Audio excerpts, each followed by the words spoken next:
সবাইকে আমন্ত্রণ জানাচ্ছি চ্যানেল 24 এর নিয়মিত স্বাস্থ্য বিষয়ক আয়োজন হেলথ ফর লাইফ অনুষ্ঠানে, powered by Team pharmaceuticals limited, এবং সাথে আছি আমি ডাক্তার অর্থি জুকরিফ। দর্শক, সিওপিডি অর্থাৎ ক্রনিক অবস্ট্রাকটিভ পালমোনারি ডিজিজ, যেটি ফুসফুসের একটি অন্যতম জটিলতা এবং আক্রান্তের ঝুঁকিতে কম বেশি প্রত্যেকেই রয়েছে। তবে কেন একজন ব্যক্তি সিওপিডির মতো একটি জটিলতম রোগে ভুগছে এবং এটি থেকে আমরা কি করে নিজেকে প্রতিরোধ করতে পারি এবং প্রতিরোধের সতর্কতাগুলো কি কি হতে পারে, আমরা আজ কথা বলবো এই প্রত্যেকটি বিষয় নিয়ে। এবং এ বিষয়ে বিস্তারিত আলোচনায় স্টুডিওতে উপস্থিত আছেন ডাক্তার শীর্ষেন্দু সাহা, যিনি কনসালটেন্ট বক্ষব্যাধি 250 শয্যা বিশিষ্ট টিবি হাসপাতাল, শ্যামলী, ঢাকা। স্যার, স্বাগত আমাদের আজকের আয়োজনে। আপনাকেও ধন্যবাদ আমাকে আমন্ত্রণ জানানোর জন্য। স্যার, আমরা সিওপিডি নিয়ে কথা বলবো, বাট সিওপিডিতে আক্রান্তের ঝুঁকিতে তো প্রত্যেকেই বা হর হামেশাই আমরা শুনছি এত ব্যক্তি সিওপিডিতে আক্রান্ত হচ্ছে, কিন্তু এটি আসলে ফুসফুসের কি ধরনের প্রদাহ বা সিওপিডি বলতে আমরা কি বুঝি, আমাদের অনেকেরই ধারণা নেই, তাই শুরুতে একটু জানবো। সিওপিডি একটা খুবই কমন রোগ। আমাদের ফুসফুসের যেসব সাধারণ রোগগুলি হয়, সবচেয়ে বেশি পরিমাণ যেগুলো হয় সেগুলোর মধ্যে সিওপিডি অন্যতম। এবং এটা একটা প্রিভেন্টেবল ডিজিজ, দ্যাট মিনস এটাকে আমরা প্রতিরোধ করতে পারি, ট্রিট করতে পারি। এবং এই রোগের ক্ষেত্রে যেটা হয়, বারবার করে ফুসফুসের মধ্যে এক ধরনের ইনফেকশন হয়, এবং এই ইনফেকশনগুলো হয় হচ্ছে নক্সাস পার্টিকেলের জন্যে। দ্যাট মিনস আমরা যে মানে সিগারেট যারা খাচ্ছেন তাদের ক্ষেত্রে যে শ্বাসের মধ্যে ধোয়া যাচ্ছে, এবং যারা কিনা বেশি পরিমাণ ধুলাবালির মধ্যে কাজ করছেন, অথবা যেসব মারা ঘরের ভিতরে রান্না করছেন, বায়োমাস ফুয়েল দিয়ে রান্না করছেন, এই যে ধোয়া থেকে যে শ্বাসের যে সমস্যাটা হচ্ছে, এটাকেই আমরা মোট কথায় বলেছি। তো আক্রান্তের ঝুঁকিতে কেমন ব্যক্তি রয়েছে স্যার? 20 নভেম্বর আমরা বিশ্বব্যাপী কিন্তু সিওপিডি ডে সেলিব্রেট করেছি, এবং আমাদের দেশেও প্রতি বছর নানা আয়োজন এবং কর্মসূচির মাঝে ওয়ার্ল্ড সিওপিডি ডে সেলিব্রেশন করা হয়। কেন আমরা সেলিব্রেশন করছি? তার মানে নিশ্চয়ই আক্রান্তের ঝুঁকিতে অনেক ব্যক্তি রয়েছে, একটু যদি পরিসংখ্যানটা জানতে চাই। প্রথম কথা হচ্ছে, সিওপিডি সেলিব্রেশন করার উদ্দেশ্য হলো সিওপিডি সম্পর্কে আমাদের মানুষদেরকে সচেতন করা। আমাদের দেশে সিওপিডিতে প্রায় 12.5% প্রতি 100 জন রোগীর মধ্যে মানুষের মধ্যে 12 থেকে 12.5 জন মানুষের এই রোগের সমস্যা আছে।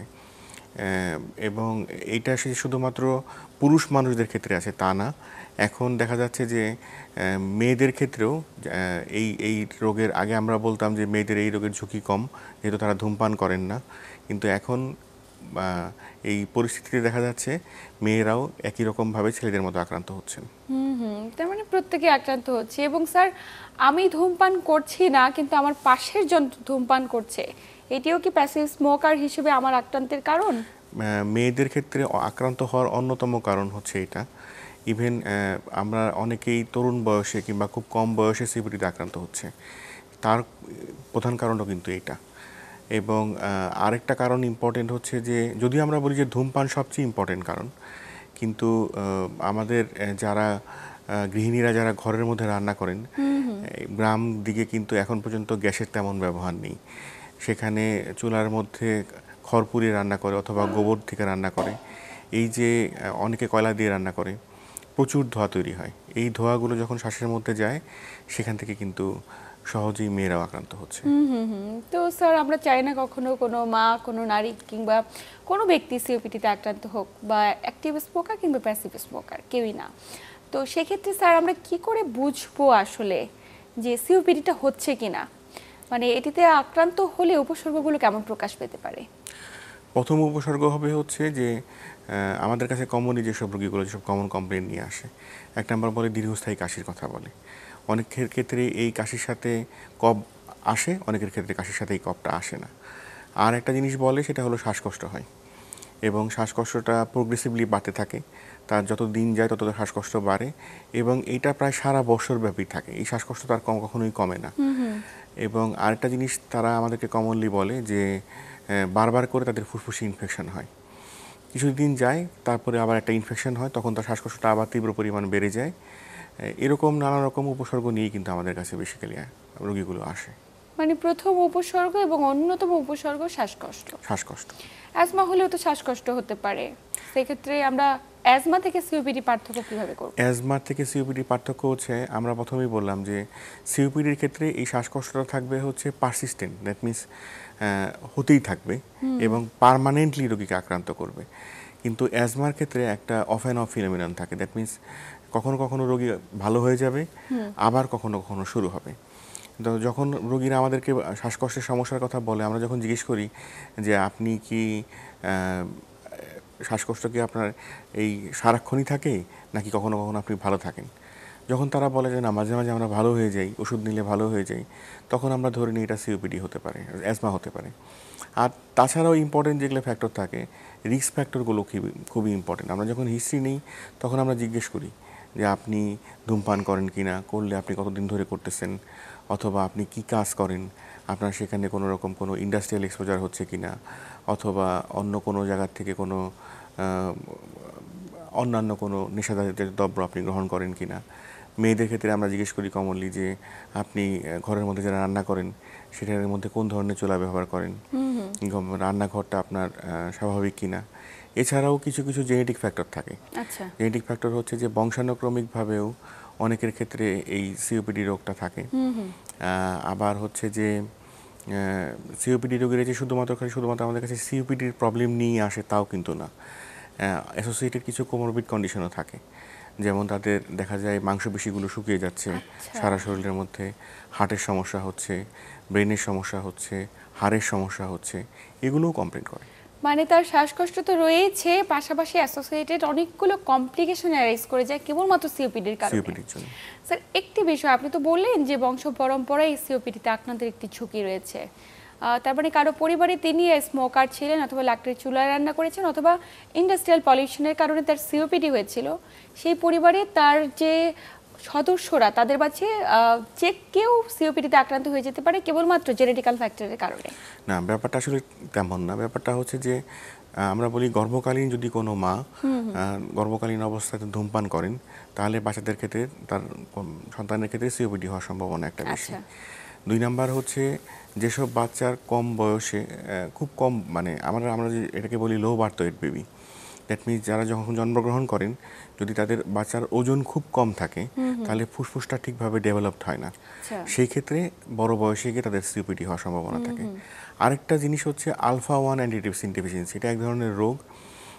আমাদের যে ফুসফুসের মধ্যে যে আমরা যে সিক্রেশনগুলো আসে, আমরা যে কফ থুতু আকারে ফেলে দিই, কফগুলো আসে, এই এই রোগীদের ক্ষেত্রে যেটা হয় তাদের ক্ষেত্রে এই জিনিসটা ঠিকমতো প্রোডাকশন হয় না, ফলে একটা থিক সিক্রেশন তৈরি হয় ভেতরে, ফুসফুসের ভেতরে, সেখান থেকে আস্তে আস্তে তার পরবর্তীতে সমস্যাগুলো শুরু হয়। কিন্তু জেনেটিক ফ্যাক্টরগুলো কিন্তু খুব ইম্পর্টেন্ট না। ইম্পর্টেন্ট ফ্যাক্টর হচ্ছে এনভায়রনমেন্টাল ফ্যাক্টর, দ্যাট মিনস এই যে আমরা যে ধূমপান করে, ওয়ার্ল্ড ওয়াইড সিওপিডির সবচেয়ে ইম্পর্টেন্ট কারণ হচ্ছে ধূমপান করা। তো আমরা আসলে রোগীদেরকে সচেতন করি হচ্ছে ধূমপান না করার জন্য। একদমই, এবং প্রধান এবং অন্যতম কারণ ধূমপান সিওপিডির। স্যার, একটু জানবো যে আমার তো অ্যাজমা প্রবলেম, বা যে কোনো ব্যক্তি ভাবছে তার অ্যাজমা প্রবলেম, পরবর্তীতে কতটুকু সিওপিডি হওয়ার শঙ্কা রয়েছে? হ্যাঁ, অ্যাজমা কিন্তু একটা, আমরা যেটা বলি যে সিওপিডি যেসব রিস্ক ফ্যাক্টরগুলো আছে এই রিস্ক ফ্যাক্টরের মধ্যে কিন্তু অ্যাজমা একটা ইম্পর্টেন্ট রিস্ক ফ্যাক্টর। অনেক দিন ধরে যাদের অ্যাজমার ঝুঁকি আছে তাদের ক্ষেত্রে আমি যে বললাম যে অ্যাজমা যাদের ক্ষেত্রে হয় তারা কয়েকদিন পর পর সাথে শ্বাসকষ্টগুলো কিন্তু ভালো হয়ে যায়, অটোমেটিক্যালি ভালো হয়ে যায়। দীর্ঘদিন অ্যাজমা থাকলে তখন দেখা যাবে যে এই শ্বাসকষ্টগুলো আর ভালো হয় না, পারসিস্টেন্ট অ্যাজমা বলি আমরা। এবং এই পারসিস্টেন্ট অ্যাজমার যে মানে সিমটমগুলো যেরকম বলে আমাদের কাছে রোগীগুলো এসে, সেগুলো অনেকটাই সিওপিডির মতো। ফলে একটা সময় দেখা যায় যাদের ক্ষেত্রে এরকম পারসিস্টেন্ট অ্যাজমা থাকে তাদের সিওপিডি ডেভেলপ করতে পারে। প্রায় সাধারণ মানুষের তুলনায় যাদের অ্যাজমা আক্রান্ত যারা, তাদের ক্ষেত্রে প্রায় 12 ভাগ বেশি ঝুঁকি থাকে সিওপিডিতে আক্রান্ত হওয়ার। তার মানে এটিও একটি শঙ্কা রয়েছে বা ঝুঁকি রয়েছে, যারা অ্যাজমায় আক্রান্ত তাদেরও পরবর্তীতে সিওপিডি হতে পারে। তো সিওপিডির কি আসলে কোনো চিকিৎসা রয়েছে? মানে আমরা তো জানি এটি আসলে লাইফ টাইম কন্টিনিউ করতে হয়, বা অনেকের ধারণা যে সিওপিডিতে আক্রান্ত রোগীরা একটি নির্দিষ্ট সময়সীমা পর্যন্ত বেঁচে থাকে, বিষয়গুলো আসলে কতটুকু সঠিক? প্রথম কথা হচ্ছে আমরা প্রথমে যখন বলেছি যে সিওপিডি কিন্তু একটা প্রিভেন্টেবল ডিজিজ এবং ট্রিটেবল ডিজিজ, দ্যাট মিনস এটা চিকিৎসা খুব ভালোভাবেই আছে। তো চিকিৎসার যে মূল যে জিনিসটা সেটা হলো যে চিকিৎসা করার আগে আমাদেরকে আগে ডায়াগনোসিস করে নিতে হয়। এইবারকার যে ওয়ার্ল্ড সিওপিডি ডে যেটা ছিল সেখানে কিন্তু আমাদের একটা এবারকার প্রতিপাদ্য ছিল হচ্ছে know your lung function. That means আমাদেরকে আমার ফুসফুস সম্পর্কে জানতে হবে, আমার ফুসফুস সম্পর্কে আমাকে জানতে হবে। তো আমরা সিওপিডির ক্ষেত্রে ডায়াগনোসিসের জন্য সবচেয়ে ইম্পর্টেন্ট যে পরীক্ষাটা বলি সেটাকে বলি আমরা স্পাইরোমেট্রি। এটা এক ধরনের মেশিনের মধ্যে আমাকে শ্বাস নিতে হয়, শ্বাস দিয়ে আমরা ডায়াগনোসিস করতে পারি যে তার এই শ্বাসের কোনো সমস্যা হচ্ছে কিনা। তো এইবারকার এই যে সিওপিডি দিবস গেল এটার প্রতিপাদ্যই ছিল এটা যে আমাদের ফুসফুসের সক্ষমতা সম্পর্কে আমাদেরকে একটা ধারণা রাখতে হবে।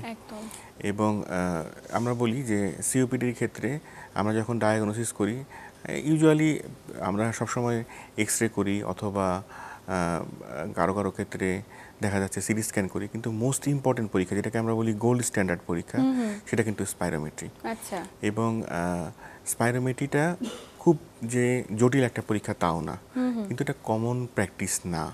তো আমাদের এইবারকার দিবসের প্রতিপাদ্যই ছিল হলো এটা যে এই যে প্র্যাকটিসটার বিষয়ে সবাইকে একটু সচেতন করা, যারা পালমোনোলজিস্ট ছাড়াও অন্যান্য যারা ডাক্তার আছেন তারা যেন স্পাইরোমেট্রি একটা অ্যাডভাইস করেন এবং রোগীদের যদি এই সিওপিডির মতো যদি কোনো রকম কোনো সমস্যা থাকে তাহলে সেটা যেন তারা অ্যাড্রেস করেন এবং অ্যাড্রেস করার পরে সেই রোগীটাকে তারা উপযুক্ত চিকিৎসা দেন।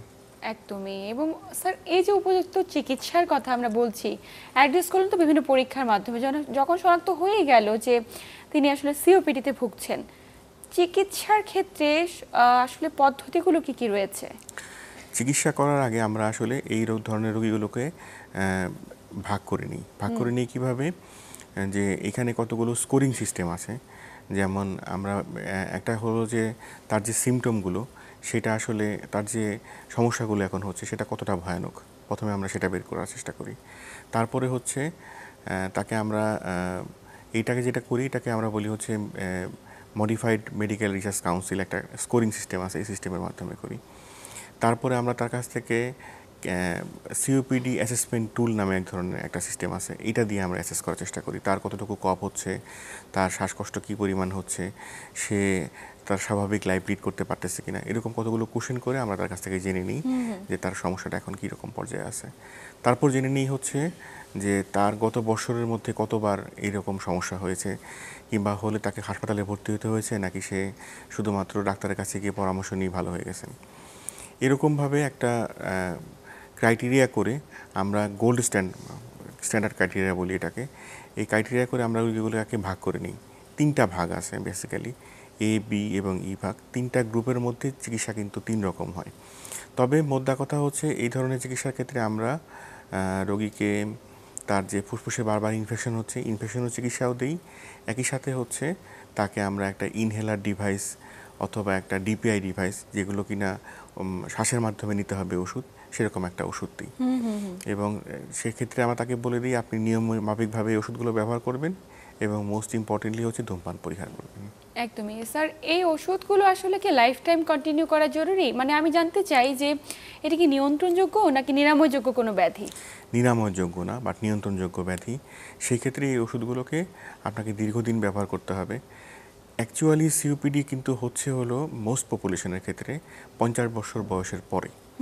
তো এবং এটা যেহেতু একটা প্রোগ্রেসিভ ডিজিজ, আপনি যদি নিয়মমাফিক ওষুধ ব্যবহার না করেন তাহলে কিন্তু আপনার সমস্যাটা আরও বাড়তে থাকবে এবং একটা সময় পরে আপনি কিন্তু বিছানাতে পড়ে যাবেন এবং শ্বাসের তীব্র সমস্যার জন্য স্বাভাবিক কাজকর্মে ব্যাহত হবে। আচ্ছা। তো ফলে এটা থেকে বাঁচার জন্যে রোগীদেরকে আমরা পরামর্শ দিই নিয়মমাফিক ওষুধগুলো ব্যবহার করবেন।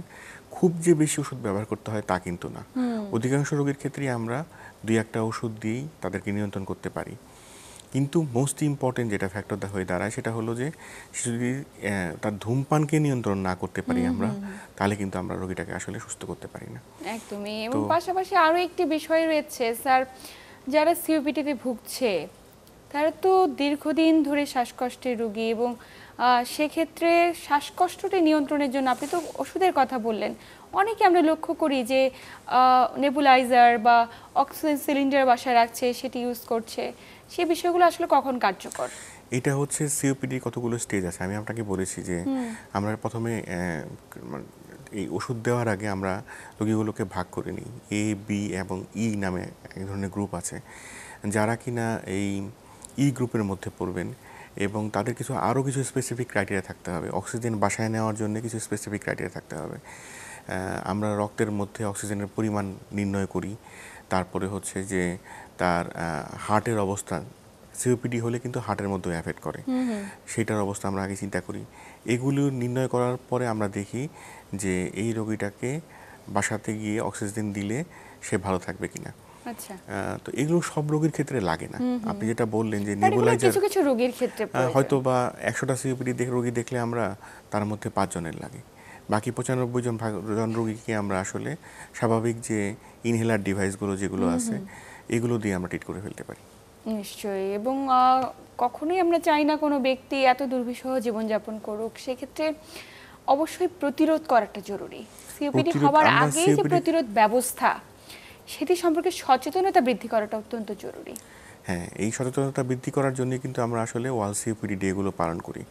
যদিও আমাদের দেশে এই যে সিওপিডি ডে পালনের যে প্রোগ্রামগুলো হয় এগুলো ডাক্তার কেন্দ্রিক হয়, কিন্তু আমার মতে এই যে আপনার মাধ্যমে আমি আজকে বলছি, এতে কিন্তু সাধারণ জনগণও বুঝতে পারছে যে ধূমপানজনিত যে রোগগুলো হয় সেগুলো আসলে ফুসফুসের মারাত্মক রোগ এবং এই রোগ থেকে প্রতিরোধ করার জন্য কিন্তু আমাদেরকে ধূমপান পরিহার করতে হবে।